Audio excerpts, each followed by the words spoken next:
ಕನ್ನಡವ ನುಡಿದೆನಗೆ ಅನ್ಯ ಜೀವನವಿಲ್ಲ, ಕನ್ನಡವೇ ಎನ್ನುಸಿರು ಪೆತ್ತೆನ್ನ ತಾಯಿ. ಕನ್ನಡವೇ ಧನಧಾನ್ಯ, ಕನ್ನಡವೇ ಮಣಿಮಾನ್ಯ, ಕನ್ನಡವೇ ಎನಗಾಯ್ತು ಕಣ್ಣು ಕಿವಿಬಾಯಿ. ಕನ್ನಡ ರಾಜ್ಯೋತ್ಸವದ ಸಂಭ್ರಮದಲ್ಲಿ ನಾವೆಲ್ಲರೂ ಜೊತೆಗೂಡಿದ್ದೇವೆ. ಎಲ್ಲರಿಗೂ ಕನ್ನಡ ರಾಜ್ಯೋತ್ಸವದ ಹಾರ್ದಿಕ ಶುಭಾಶಯಗಳು. 2000 ವರ್ಷಗಳಿಗಿಂತಲೂ ಹಳೆಯದಾದ ಪಂಚ ದ್ರಾವಿಡ ಭಾಷೆಗಳಲ್ಲಿ ಒಂದಾದ ನಮ್ಮ ಚೆಲು ಕನ್ನಡ ನುಡಿಯು ಪರಿಪೂರ್ಣವಾಗಿ ಬೆಳವಣಿಗೆ ಹೊಂದಿರುವ ಭಾಷೆ. ಕನ್ನಡದಲ್ಲಿ ಬರೆದಂತೆ ಓದಬಲ್ಲೆವು, ಉಚ್ಚರಿಸಿದಂತೆಯೇ ಬರೆಯಬಲ್ಲೆವು. ಅಕ್ಷರಗಳ ಕೊರತೆಯಿಲ್ಲ, ಕಾರಣವಿಲ್ಲದೆ ಬಳಸುವುದಿಲ್ಲ.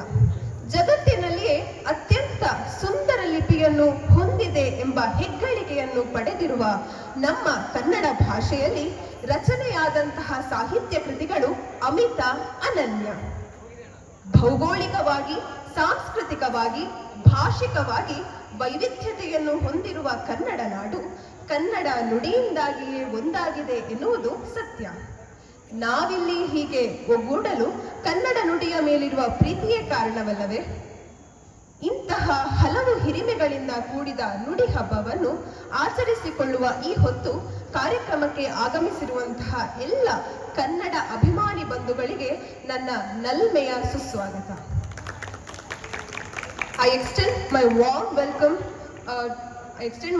welcome to Professor I.P. Gauramma ma'am, to Professor V.S. Prasad sir, Dr. V. Prasad sir, Dr. Sujata ma'am, and Dr. Praveen Kumar sir, and all the beloved teaching and non-teaching staff who are present here, who are a part of our cultural event, and also to all the parents and student community who are present here in our cultural nights.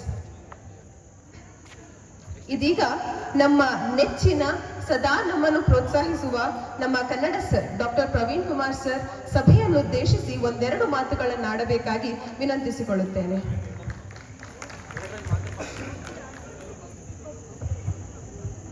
ಎಲ್ರಿಗೂ ನಮಸ್ಕಾರ. ಸಿರಿಗನ್ನಡಂ ಗೆಲ್ಗೆ ಸಿರಿಗನ್ನಡಂ ಬಾಳ್ಗೆ.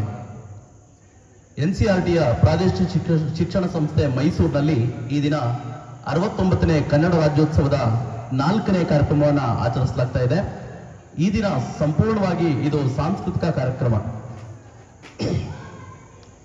ನಮ್ಮ ವಿದ್ಯಾರ್ಥಿನಿಯವರು ಈಗಾಗಲೇ ಹೇಳಿದಂತೆ 2000 ವರ್ಷಗಳ ಸುದೀರ್ಘ ಇತಿಹಾಸವನ್ನು ಹೊಂದಿರುವ ಕನ್ನಡ ಭಾಷೆ ಇವತ್ತಿಗೂ ಕೂಡ ಹಲವು ಪರಿವರ್ತನೆಗಳ ಮೂಲಕ, ಭಾಷಿಕ ವ್ಯತ್ಯಾಸಗಳ ಮೂಲಕ ಸಮೃದ್ಧವಾಗಿ ಬೆಳೀತಾ ಇರುವಂತಹ ಒಂದು ಅದ್ಭುತವಾದ ಸಾಹಿತ್ಯ.